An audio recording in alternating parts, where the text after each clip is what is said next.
Start your day off with a tasty hot cup of blackout coffee. It's the coffee of choice here at the Baker compound, which is, I'm sure, what you are wondering. Blackout Coffee is family-owned, premium coffee, fresh roasted, and shipped out within 48 hours of roasting. Go to blackoutcoffee.com, promo code PDB, for 20% off your first-time purchase.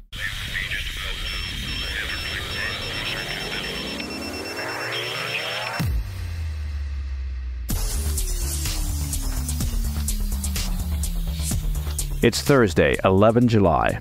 Welcome to the President's Daily Brief. I'm Mike Baker, your eyes and ears on the world stage. Let's get briefed.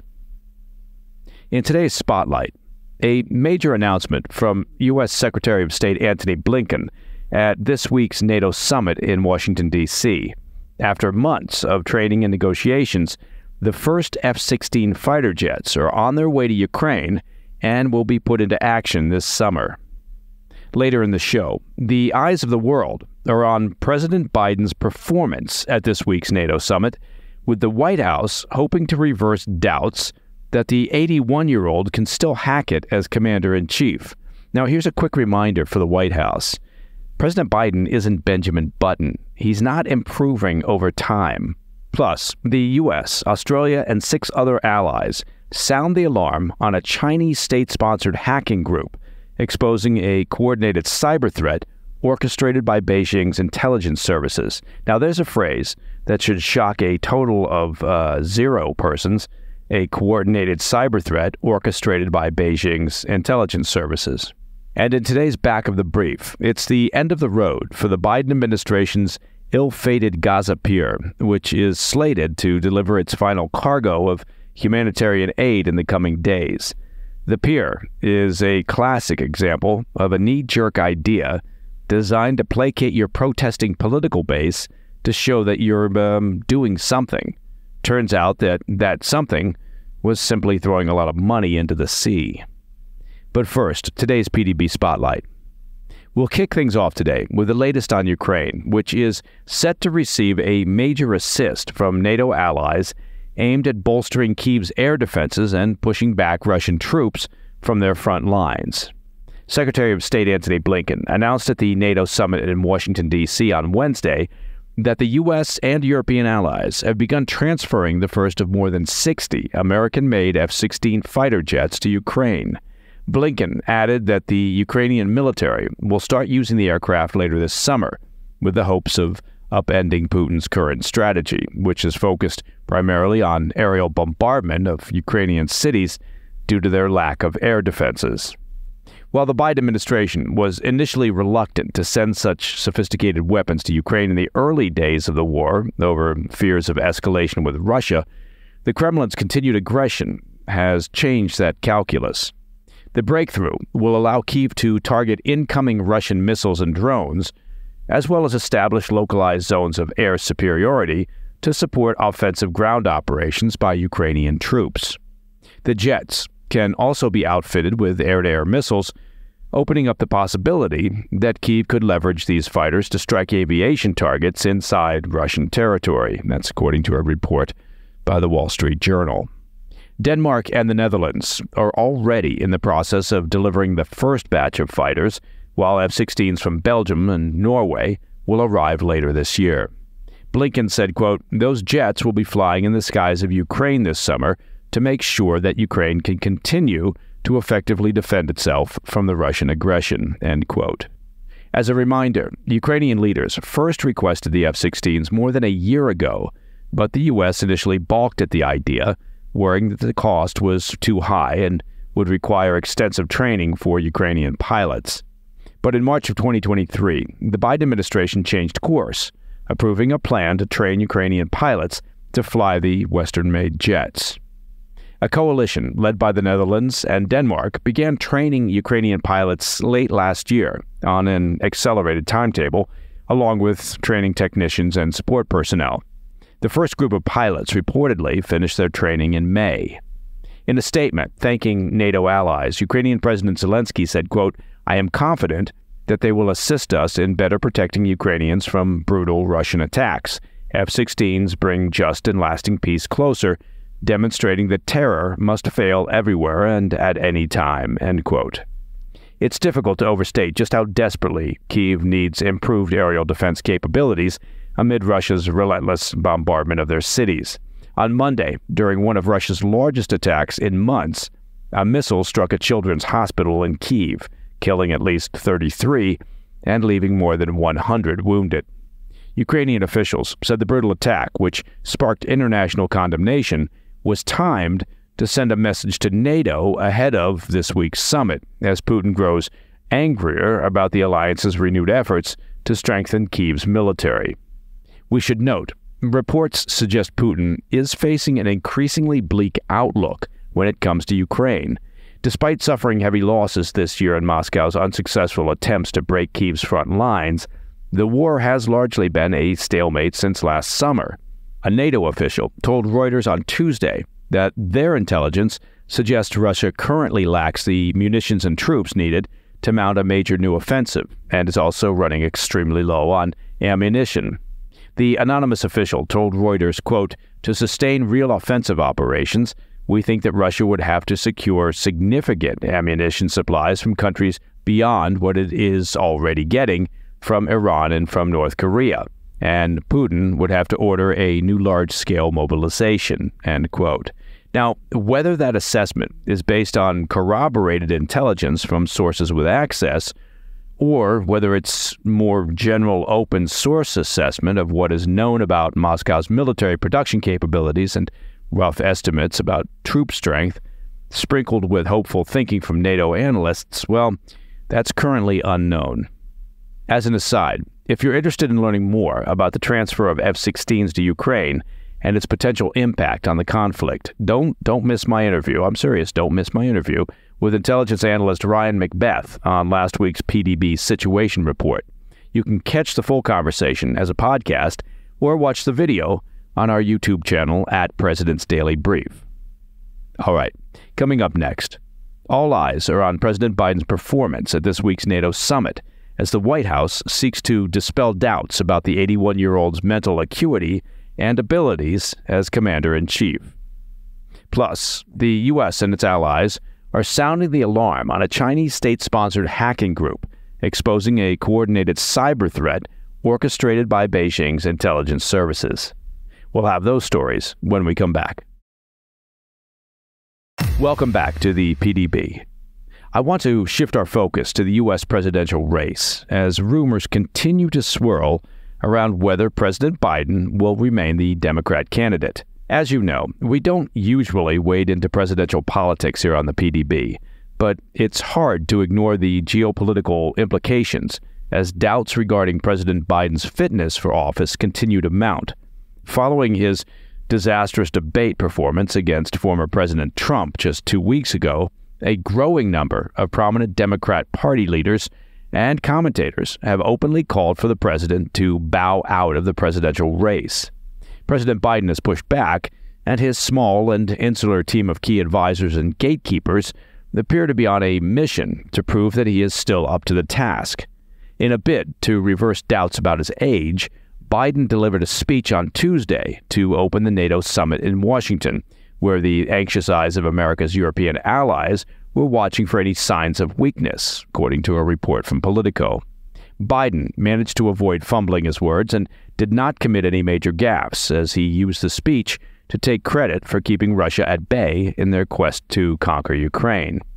While it was a more powerful speech than we've seen from Biden in recent months, not that we've seen many speeches from him, it seems overly optimistic to think a single cleanly delivered speech read from a teleprompter will do much to ease the minds of the American public and NATO allies.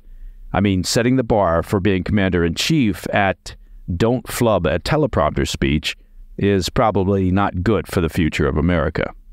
The Biden team, however, aware that every utterance from the president will be under a microscope both at home and abroad, is apparently eager to take the risk. He had a full schedule of meetings with foreign leaders on Wednesday and will participate in a rare news conference today where he's expected to address concerns about his age head-on.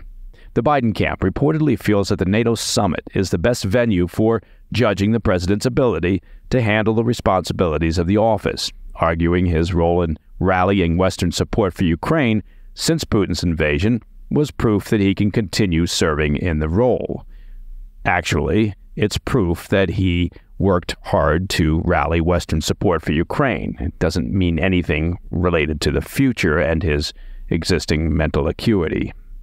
Now, despite the optimism of the Biden team, Democrat leaders and fundraisers continue to undermine the White House narrative. The latest was former House Speaker Nancy Pelosi, who refused to answer whether she supported Biden as the party's nominee during an interview on Wednesday on Morning Joe. Pelosi danced around the question, saying it was, quote, up to the president to decide if he's going to run. She added, however, that time is running short and that Biden needs to make a final decision soon. It's interesting because Biden has been fairly clear that his decision is that he's in. He is the nominee. So Nancy Pelosi is wordsmithing here. It was an artful display from the former speaker, given that Biden himself has repeatedly said publicly he has no intention of stepping aside. Even George Clooney, yes, even George Clooney. And by the way, George is definitely not my favorite Clooney. That, of course, would be Rosemary. He's lent his voice to the debate, calling for Biden to drop out in an op-ed in the New York Times on Wednesday. It was quite the turnaround for George, who hosted a fundraising event for Biden in June. Although we aren't quite sure exactly what political wisdom the actor brings to the table, his comments are very interesting. The problem for the Biden team is that more and more politicians and celebrities who have up until the past couple weeks been perfectly happy to shill for Biden and engage in the cover-up of his declining mental acuity are now starting to realize that they themselves are vulnerable to being called out for their complicity in the great quest to hide Biden's condition. And nothing is more powerful in Washington, D.C. than self-preservation and the urge to cover one's own ass. Okay, shifting focus now to cybersecurity, where in an unprecedented move, Australia, the U.S., and 6 other nations have jointly accused a state-sponsored Chinese hacking group of coordinated cyber attacks. Now, this marks a rare collective response by Western governments to Beijing's cyber activities. On Tuesday, Australia published the advisory joined by an intelligence coalition known as the Five Eyes, which is composed of the U.S., UK, Canada, and New Zealand, as well as Australia. And notably, Germany, Japan, and South Korea also joined in the United Advisory Front. This is the first time that South Korea and Japan have attributed malicious cyber activities to China alongside Western nations. Australia's leadership in this effort is particularly noteworthy, given its otherwise cautious stance towards China, which is its largest trading partner. The advisory noted the sophisticated cyber attack operations carried out by hackers linked to China's Ministry of State Security. Advanced Persistent Threat 40, also known as APT-40, the group identified in the advisory as being behind 2 targeted attacks on networks in 2022, is known for conducting regular reconnaissance against foreign networks of interest and rapidly deploying exploits against vulnerabilities. According to the advisory, the threat is ongoing. Well, of course it is. CEO of the Cybersecurity Cooperative Research Center, Rachel Falk, stressed the significance of the collective attribution by multiple nations, stating, quote, "You don't see collective attribution from so many agencies about one malicious cyber threat actor very often." She described APT-40 as adept at blending in with legitimate network traffic to steal valuable data. A Chinese foreign ministry spokesman admitted that the Chinese regime has been engaged in cyber attacks and economic espionage for decades, saying, quote, "We're guilty and we feel terrible about our actions." Wait, no, I'm sorry, I got that wrong. The spokesman actually dismissed the advisory as a smear campaign. Yeah, that's more like it. He responded by accusing the U.S. and its allies of exaggerating China's cyber activities to deflect attention from Washington's global surveillance efforts. In 2021, U.S. prosecutors charged 4 Chinese nationals connected to APT-40 with hacking campaigns targeting various entities to benefit Chinese companies, contrary, of course, to the foreign ministry spokesman's suggestion of a smear campaign. The stolen data included advanced technologies and sensitive research. U.S. officials are now expressing concerns that China's hacking aims extend beyond data theft to targeting critical infrastructure, potentially disrupting civilian life in future conflicts. So wait, the U.S. officials are just now expressing concerns? That can't be right. The Chinese regime's intel apparatus has been targeting critical infrastructure for years. And of course, the goal is to use the information they've been gathering for any future major conflict. Another instance of China's global hacking operations came just last year when Microsoft revealed that Chinese hackers targeted networks in Guam and the U.S., including vital communication and transportation sectors. All right, coming up, the Biden administration's ill-fated Gaza pier is set to deliver its final cargo of humanitarian aid in the coming days, marking the end of the road for this controversial initiative. I'll have the details in today's Back of the Brief. I'll be right back. In today's Back of the Brief, it looks like the final chapter in the long-suffering Gaza pier has now been written. The U.S. military pier, which was built to assist in humanitarian aid to Gaza, was reinstalled temporarily on Wednesday along the coastline, with the aim of clearing accumulated aid before being dismantled permanently in the coming days. You may recall, in previous reports on the PDB, that the $230 million pier was part of a broader initiative unveiled by the White House in the State of the Union address back in March. It aimed to complement the limited aid allowed through land crossings by Israel.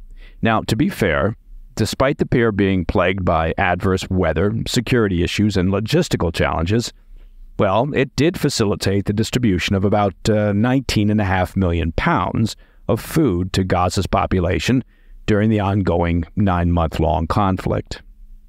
Initially, the pier was projected to be operational until August or September, according to U.S. officials. However, the eastern Mediterranean Sea off the Gaza coast has been choppier than expected, resulting in damages to the pier and subsequent relocation. It's scheduled to remain in place for a few days only to facilitate the transfer of humanitarian supplies that have accumulated in Cyprus and on a floating dock since the pier was last operational on 28 June before being scrapped.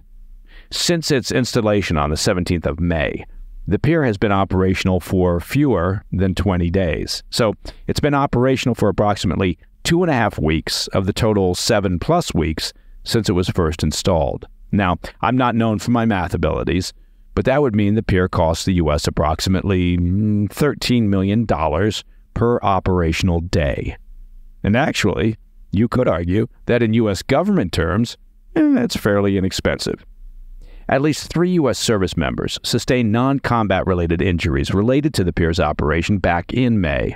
The Pentagon reiterated that the pier was always a temporary measure to encourage Israel to open land routes for more efficient aid delivery to Gaza's 2.3 million residents. The number of trucks entering Gaza through the remaining open crossings has dramatically decreased, with only 18 trucks entering so far in July, compared to 840 in May.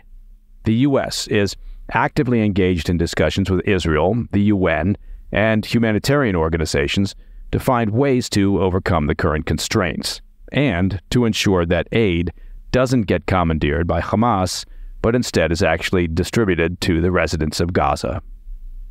And that, my friends, is the President's Daily Brief for Thursday, 11 July. If you have any questions or comments, please reach out to me at pdb@thefirsttv.com. To listen to the show ad-free, well, become a premium member of the President's Daily Brief simply by visiting pdbpremium.com. It's that simple, and it's great value. I'm Mike Baker, and I'll be back later today with the PDB Afternoon Bulletin. Until then, stay informed, stay safe, stay cool.